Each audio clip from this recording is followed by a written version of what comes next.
Not supposed to be famous, I'm not sure. either, for sure. Yeah. I am. The lives of the rich and famous seem pretty sweet. It is extremely difficult. That is, unless you hate it. It does affect you. Fame does have its price, and for some celebs, that price is too high. I think it can completely destroy a human being. Stay tuned as we go through some celebrities who wish they weren't famous. That as a kid, sucked. Number 1. Last night, I had cereal with milk for the first time. Life-changing. It's no secret that the Kardashian Jenners are just a tad out of step with reality. My diamond earring came off in the ocean and it's gone. This tribe has been defined by fame for well over a decade. But Kylie Jenner, reality TV star, fashionista, and cosmetics mogul, has said that she's just not cut out for it. For being ultra-famous, that is. And I just know I'm not supposed to be famous. You'd never guess it by the looks of her Instagram, though. Number 2. All Alone.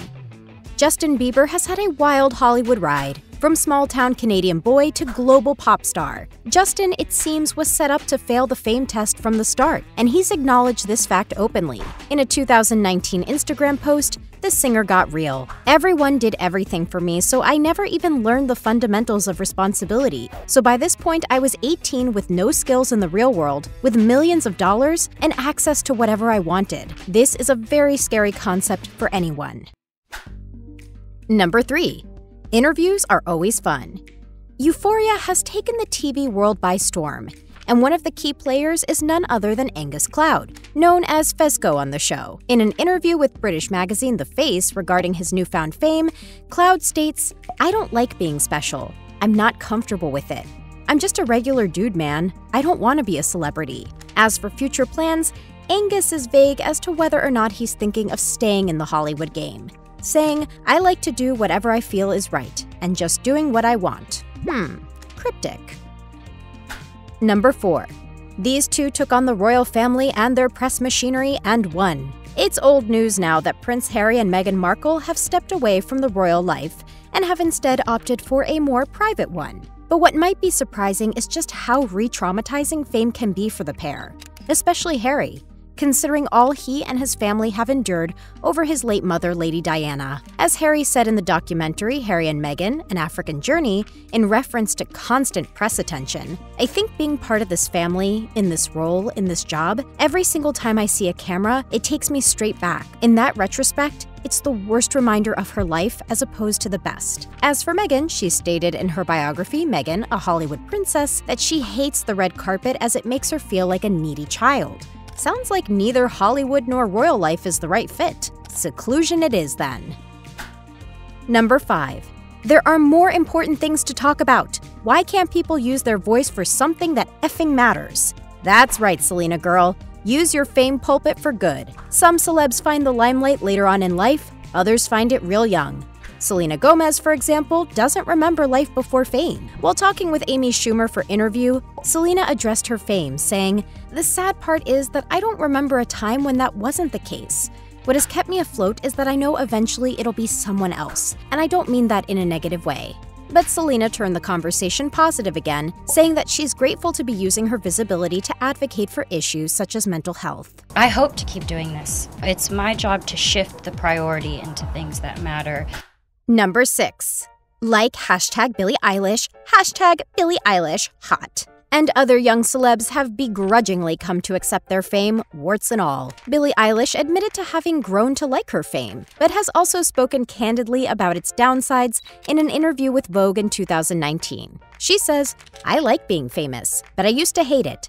I hated doing press, and I hated being recognized. There's a lot in fame that's gross and horrible and just miserable." Not exactly a ringing endorsement. And then I come across videos about me and how I'm terrible and I suck. Number 7. Every single Robert Pattinson interview is just completely unhinged, and I think that's his right. There once was a time in the late 2000s where no one hated the Twilight franchise more than Twilight superstar Robert Pattinson. A lot of stuff in the Twilight world that doesn't make any sense. According to Pattinson, the fame and rabid fandom that came with playing leading man Edward Cullen was absolutely miserable.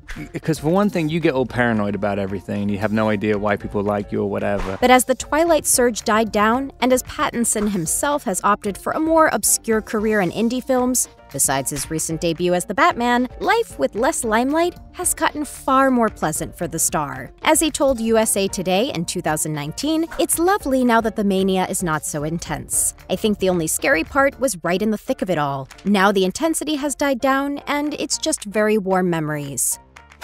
Number 8. Daniel Radcliffe will always understand the assignment. That's right.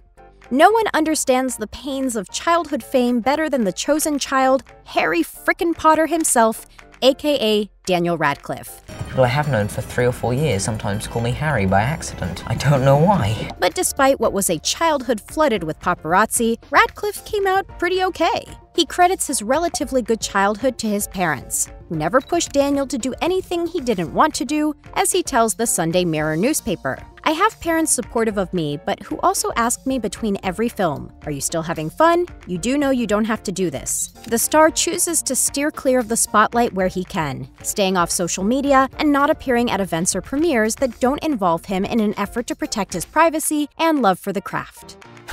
Number 9.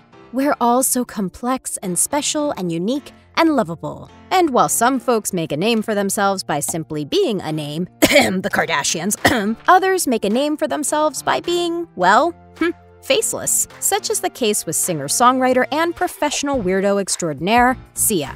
So allergic to famous Sia that we don't even know what she looks like thanks to her famous, LOL, face-obscuring wigs. She even wrote an anti-fame manifesto for Billboard, which opens with, "If anyone besides famous people knew what it was like to be a famous person, they would never want to be famous." As a songwriter, Sia witnessed firsthand the crushing pressure of fame on her more recognized peers, and wanted nothing to do with it. She ends her manifesto with a simple line, "So me and fame will never be married. We got it, girl." Number 10. This account has been hacked. I'm deeming it officially bogus. Sincerely, Chapelle David K. Known for his controversial and often unpolitic criticisms of modern culture, Chapelle is no stranger to the perils of fame. The comedian famously turned down a $50 million contract and left the limelight altogether to go reconnect with himself in South Africa. And while many are still baffled by Chapelle's sudden disappearance over 15 years ago, the star makes his reason clear in an interview with CBS This Morning in 2018. When asked if fame scared him, Chapelle responded with, "Fame, yeah, but not so much that I get on a plane to Africa. Fame is not that kind of scary. Fame is a horrifying concept when it's aimed at you, you know. At the end of the day, you don't have that much control over it. You just try to conduct yourself as best you can." Number 11. Against my better judgment, I have finally joined Twitter. Ooh boy. Being a woman in Hollywood is like being served with a double steaming helping of scrutiny. Transformers star Megan Fox knows it well. So extreme was paparazzi and public treatment over Fox's status as a sex symbol that the actress had a mental breakdown. She tells screenwriter Diablo Coding in an interview with Entertainment Weekly, "I didn't want to be seen in public at all because the fear and the belief and the absolute certainty that I was going to be mocked or spat at, or someone was going to yell at me, or people would stone me or savage me for just being out. Fame can be especially dehumanizing for women. Meghan is warning us." Number 12. I didn't want fame. I didn't think I want to be at the Oscars one day. What do you say to the girl who is too weird for the world? Don't put yourself in front of the world, honey. Shailene Woodley has learned that the hard way. The young actress has received attention for things good and bad, from her political activism to her more, shall we say, unusual behaviors like eating clay. But one thing is for certain, Shailene didn't expect this kind of scrutiny, and she hates it enough to have turned the words fame and celebrity into bad words in her household. As she told Paper Magazine via E! In 2011, "The fame word was hard for me because it felt like there was a separation between me and everyone else." That fact was made starkly clear when Shailene went to Indonesia and realized that everyone's cameras were pointed starkly towards her instead of a show that they were attending. Number 13. No weekend off from fame.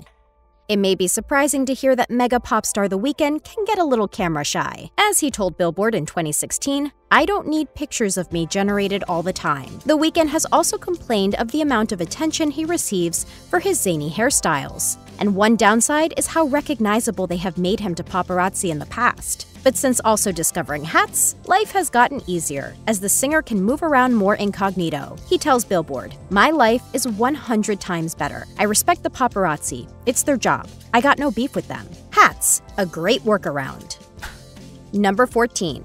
Emma Stone talking about her anxiety disorder and panic disorder. For those particularly prone to anxiety like Emma Stone, fame can be a real panic-inducing experience. Imagine constantly dealing with the public when you have a history of panic attacks. As Emma tells The Hollywood Reporter in 2017, losing my anonymity after Easy A, it was like being 7 years old all over again. Before any interview, I have to sit with myself for 5 minutes and breathe, and get centered, because I get so nervous. Whew, deep breaths, Emma, deep breaths. Number 15. Where in the world is George? George Clooney has been in the spotlight for decades, and despite this, there's not much we really know about him. And the heartthrob made it that way by design. Clooney chooses to keep a low profile. How low, you might ask?